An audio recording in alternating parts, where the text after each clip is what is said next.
조국혁신당 대표 조국입니다. 앞으로 국민을 위해 일할 일꾼들과 함께 이곳 용산 대통령실 앞에 섰습니다. 국민의 목소리를 전달하기 위해서입니다.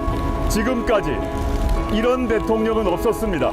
윤 대통령은 관건을 동원한 선거운동을 하고 있습니다. 선거일을 앞두고 전국을 돌아다닙니다.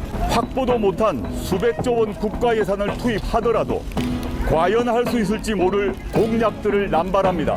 미래 먹거리와 직결된 연구개발 예산을 대폭 깎아버렸습니다. 그래놓고 전 국토를 공사판으로 만들겠다고 합니다. 필요한 예산 수백조 원은 어떻게 확보할지 이야기도 하지 않습니다. 국정이며 민생 경제라고 주장합니다. 정말입니까? 그런데 왜 믿는 국민이 없습니까? 총선에서 여당인 국민의힘을 돕기 위해 대통령 권한을 부당하게 행사하는 것 아닙니까?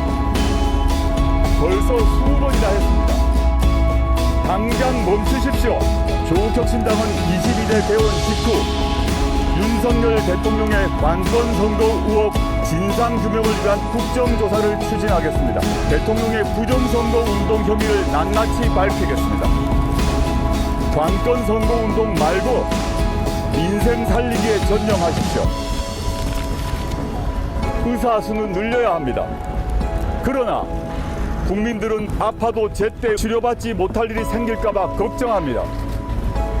의대 학생 수를 늘리더라도 좋은 의사로 교육할 수 있는 여건이 중요하다고 생각합니다. 문제를 해결하십시오.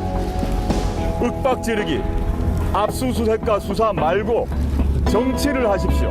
필수 의료 인력이 부족한 지역과 분야를 줄일 수 있는 방안을 찾아 제시하길 바랍니다. 윤 대통령은 국회를 통과한 간호법 제정안을 거부해놓고 이제 그 법안의 주요 내용을 당근책으로 제시하고 있습니다. 국민을 속이는 것입니다. 현장을 떠난 의사들의 빈자리를 채우라는 겁니다. 이렇게 어리석은 국정 운영이 어디 있습니까? 윤 대통령은 행정수반입니다. 명령권을 제대로 행사해야 합니다. 이종섭 전 국방부 장관을 당장 불러들이십시오. 고위공직자 범죄수사처의 수사를 받으라고 명령하십시오. 일국의 대사가 도주 대사라면 멸칭으로 조롱받습니다. 국제적 낭신입니다. 대통령실은 공수처가 이 전 장관의 출국을 허락했다고 말했습니다. 그런데 공수처는 허락한 적이 없다고 합니다. 오히려 출국 금지 유지가 필요하다는 의견을 제출했다고 합니다.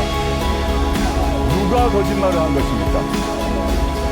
거짓말을 해서 얻을 이익을 생각하면 누가 거짓말을 하는지 뻔하지 않습니까? 조국혁신당은 윤 대통령이 이번 사안을 어떻게 처리하는지 두 눈 부릅뜨고 지켜보겠습니다. 그리고 국민과 함께 할 일을 하겠습니다. 윤 대통령은 황상무 대통령실 시민사회수석을 당장 경질하십시오. 핵칼 수석이라는 별명을 얻었습니다. 대통령 핵심 참모의 일입니다. 국민을, 언론을 겁박한 죄를 엄히 묻기 바랍니다. 김용현 경호처장을 당장 집으로 보내십시오. 그는 입틀막이라는 신조어를 전 국민이 알게 만들었습니다. 그게 경호입니까? 국회의원은 국민을 대표하고 대학원생은 국민 그 자체입니다. 김 처장을 경질하고 대통령이 직접 사과하십시오. 검찰 독재 정권의 어두운 장막을 걷어내고 민주공화국을 되찾아야 합니다.